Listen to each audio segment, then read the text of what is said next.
Monday morning again.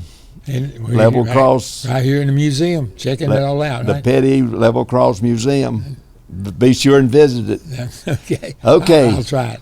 Okay. You gonna visit it? Yeah, I'm gonna visit. Okay. But what do you think about Daytona?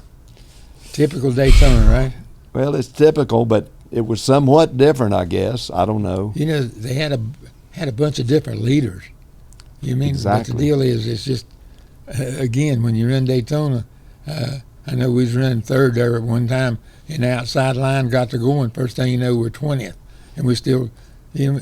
So it was just, if he's in the right line at the right place at the right time, he's okay. But you know, you're talking about the different leaders. I'm not sure some people wasn't leading and didn't want to, because I heard a lot of, hearing the 43 talk. Yeah. A lot of the conversation was save fuel, save fuel.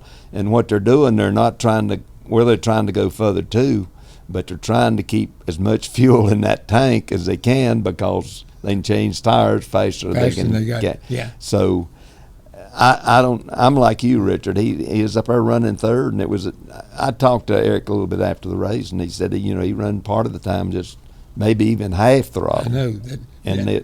That's what I'm saying. They don't really race; they just run. Okay, because one time they got on the upside line, and everybody just followed everybody. Nobody even tried to pull out and pass anybody. But when you're running like that, say the front runner runs wide open, the guy that's second has to let off just a little. Third place has to let off a little bit more, because they catch the draft.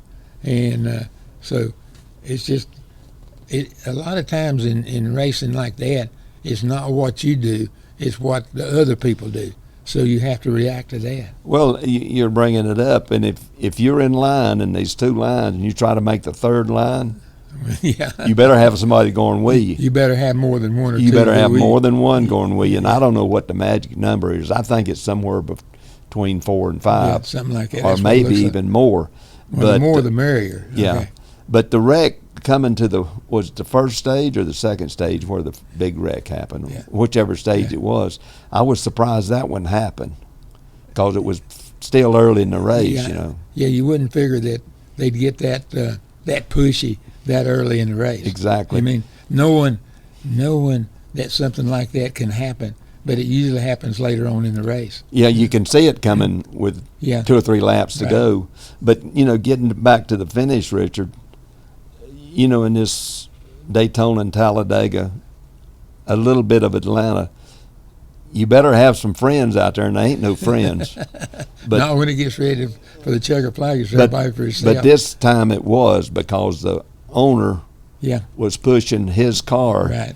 Yeah, and the 6 car was pushing the 17. That's right. Yeah. But the 6 car owned the 17, right. or part owner. So he wasn't as interested in winning the race as his team winning. And he was already locked in the playoffs, so it was a perfect storm from there. But Lord have mercy, it was unreal to see. The 16 was up there leading one time. Next thing I looked, he's back 30th. And then he got in a big wreck. Yeah. It was chaos, but it was just where you was at. And then every time they make a pit stop and stuff, it kind of surprised me that in the last run, I guess the Fords all stopped after everybody else did, and they beat. And the 8 car, these guys was the next crowd that had already stopped. They were way behind. 3 or 4 seconds. But they got to catching up 3/4 of a second a lap. That's how much faster that group was. But then once they got to the front group, they slowed down to the front group. And they couldn't speed. go nowhere either. And there was no place to go. But me watching television and the timing, the 43 qualified at a 50:27. He was in that second pack. He ran a 45:98. Now you think how far that is down a racetrack at 3 second difference at 190 mile an hour, but getting on pit road, I think what hurt our group.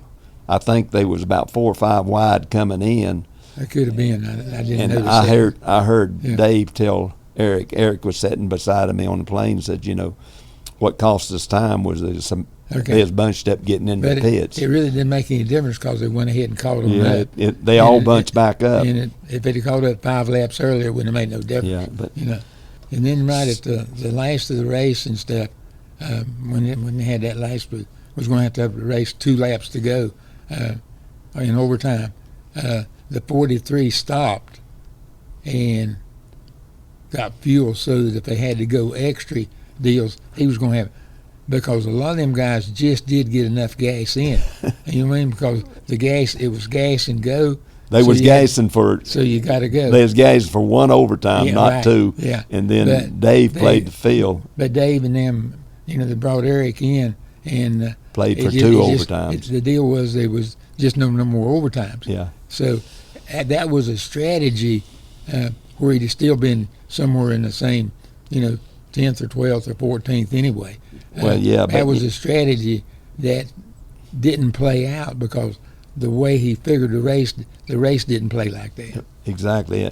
But it was kind of a strategy race all the way through. But looking the 43, we're talking about the 43, and of course the 42 stayed up there pretty good all day. Yeah. And we're talking about the 2 cars we pull for. They stayed up there all day, and there's some cars beat us probably we don't think should have, but they did. Yeah. And we certainly beat some cars that we beat some awful good cars. So again, it's once they have that last restart or whatever it is, it's just whatever position you in and which line you're in winds up giving you a chance to win the race. But it wound up an owner pushing his car. And I don't blame him there. I thought he done great. Yeah. But going back to the Daytonas you've won, we always like to have a better car where they couldn't race you at the end and you could stay in front. It's better if you can outrun them. But it was overall, I guess it wound up just being a typical Daytona race.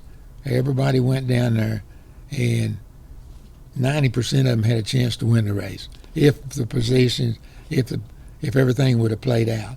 And I noticed the number 7 car, he wound up 10th or 11th or something. 10th. Okay.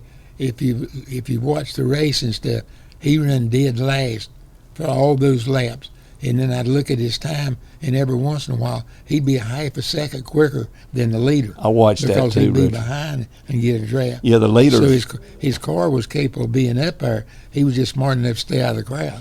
But to me, it did look like the Fords had a little bit more speed. Yeah, it looked like they were just a little bit stronger than everybody else. Because I seen the 9 car one time, Richard, with a team car behind him. Yeah. And he couldn't go. Yeah, and I know at that point in time, him trying to get in the chase, he was doing everything he could do everything he could do, and he still wasn't making ground. But now we'll get into the playoffs now. Playoffs, oh boy! Now it's going to really get interesting. Yeah, if they thought they had pressure on them before, they've created some more. So we'll be at Darlington. Darlington's a good place to start it off. Well, Daytona was a Saturday night. That mixed me up. Now we're going to run Sunday night. Now we're going to run a Sunday night, and I will be mixed up, but we'll be back here sometime Monday.